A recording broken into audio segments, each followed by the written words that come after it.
अपना बिहार में आपका बहुत बहुत स्वागत। आपके साथ में हूं संतोष गंगवार। बुलेटिन की शुरुआत करेंगे मुजफ्फरपुर से आ रही बड़ी खबर के साथ, जहां राजेपुर ओपी क्षेत्र के मीनापुर गांव में महावीरी झंडा जुलूस के दौरान विशिष्ट समुदाय ने पत्थरबाजी की है। पत्थरबाजी के बाद गांव में तनावपूर्ण माहौल बना हुआ है। मीनापुर मस्जिद के पास जुलूस पर पत्थरबाजी हुई। मस्जिद और आसपास की छतों से महावीरी झंडा जुलूस पर पत्थरबाजी की घटना की गई है। इस घटना में जुलूस में शामिल राजेपुर थाना अध्यक्ष राधे श्याम समेत कई पुलिसकर्मी और जुलूस में शामिल अन्य लोग घायल हो गए। स्थिति की गंभीरता को देखते हुए एसएसपी, ग्रामीण एसपी और एसडीएम वेस्ट भी मौके पर पहुंचे। फिलहाल शांति समिति की बैठक की जा रही है। अलग अलग थाना की पुलिस और विशेष सुरक्षा बल गांव में कैंप कर रहा है। पुलिस दोषियों की गिरफ्तारी के लिए छापेमारी कर रही है। ज्यादा जानकारी दे रहे हैं संवाददाता प्रियांक सौरभ।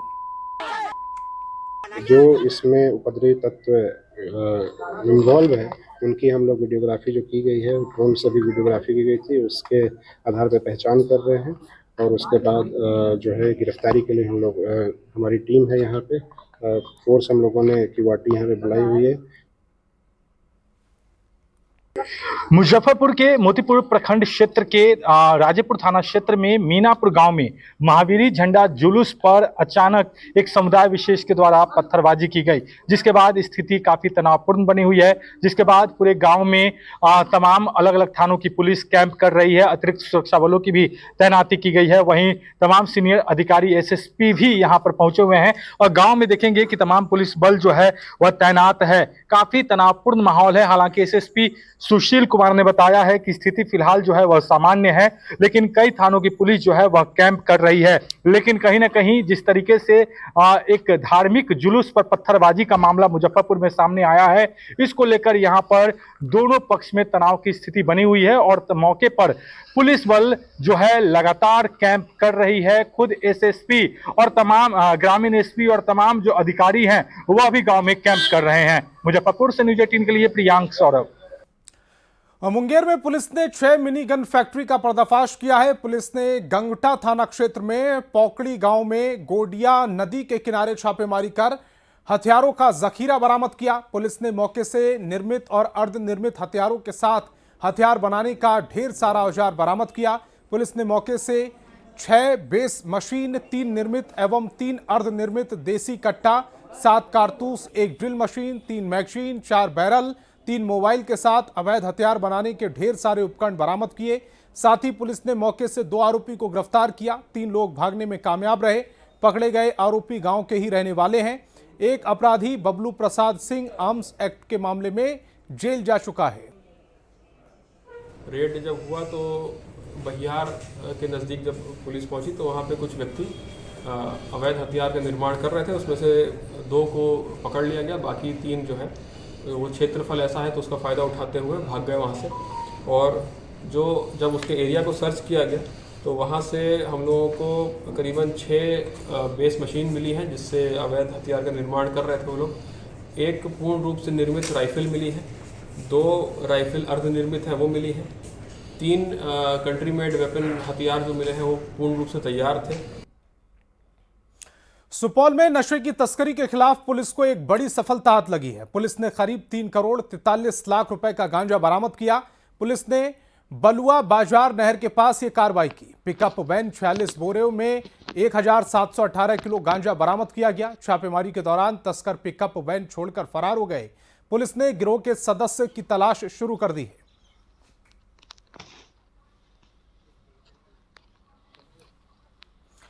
और पटना से बड़ी खबर मिल रही है। स्पा सेंटर में पुलिस का छापा, 2 नाबालिग बच्चियों को मुक्त कराया गया है। आपत्तिजनक सामान जब्त किया गया।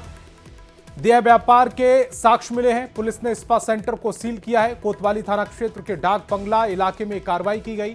स्पा सेंटर की संचालिका गिरफ्तार कर ली गई।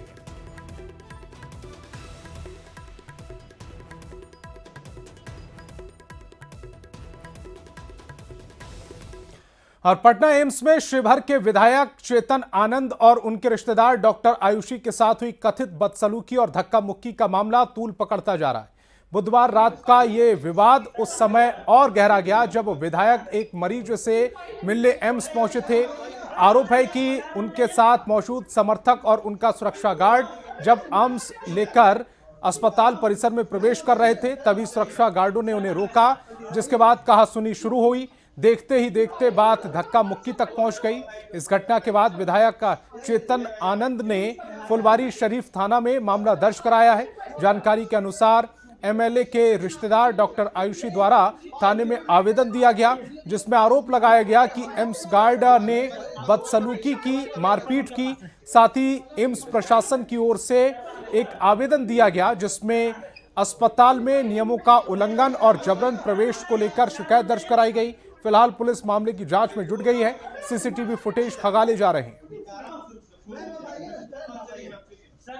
एक पक्ष डॉक्टर आयुषी सिंह हैं, उनके द्वारा एक आवेदन पुलिस को दिया गया है फुलवारी शरीफ थाना को कि उनके साथ एम्स प्रशासन में एक जो डॉक्टर हैं वहाँ पे और साथ ही साथ स्टाफ द्वारा गाली गलौज और दुर्व्यवहार किया गया है, तो उसमें प्राथमिकी दर्ज की जा रही है और आगे की इसमें कार्रवाई की जा रही है। वहीं दूसरे पक्ष की तरफ से एम्स प्रशासन की तरफ से भी एक आवेदन पुलिस को मिला है। उस प्रॉपर ट्रीटमेंट हमारा टीम कर रहा था, लेकिन रात में लेट नाइट में कुछ उससे मिलने वाले लोग आए हैं। एक महिला डॉक्टर थी और उनके कोई पति थे, एग्जैक्ट नाम हमको नहीं पता है कि वो कौन थे, लेकिन वो डॉक्टर के साथ, डॉक्टर जो हमारे रेजिडेंट डॉक्टर हैं, नर्सिंग ऑफिसर हैं, उन लोगों का कहना है कि नहीं वो काफ़ी बदतमीजी किया, बहुत उनको ह्यूमिलेट किया कि तुम लोग कौन हो, किस तरह से इलाज कर रहे हो। तो वो अपने पोस्ट उसके बारे में बताया, तो हमारे सिक्योरिटी वाले बोले कि ऐसे लोगों के लिए तो यहाँ प्रोटोकॉल बना हुआ है, आप एमएस, आप डायरेक्टर या कम से कम फैकल्टी से बात कर लीजिए तो आपको प्रॉपर चैनल से वो लाएंगे। इनफैक्ट सीनियर डॉक्टर आपके साथ रहेंगे, आपके सारे कंसर्न को एड्रेस की जाएगी। तो इसी बात पे आर्ग्यूमेंट हुआ और बात बढ़ गई, और क्या एग्जैक्ट अब हुआ है वो सीसीटीवी फुटेज का हम लोग भी वेट कर रहे हैं। और पटना में जानीपुर थाना क्षेत्र के नगवा गांव में दिल दहला देने वाली घटना सामने आई है। घर में सो रहे दो मासूम बच्चे आग की चपेट में आ गए, जिससे उनकी मौके पर ही मौत हो गई। मृत बच्चों की उम्र करीब 10 और 12 साल बताई जा रही है। आक्रोशित लोगों ने आगजनी कर रोड जाम कर दिया, हंगामा किया। घटना की जानकारी मिलते ही जानीपुर थाना पुलिस और फुलवारी शरीफ अनुमंडल पदाधिकारी मौके पर पहुंचे और जांच शुरू कर दी। पुलिस ने शव को कब्जे में लेकर पोस्टमार्टम के लिए भेजा।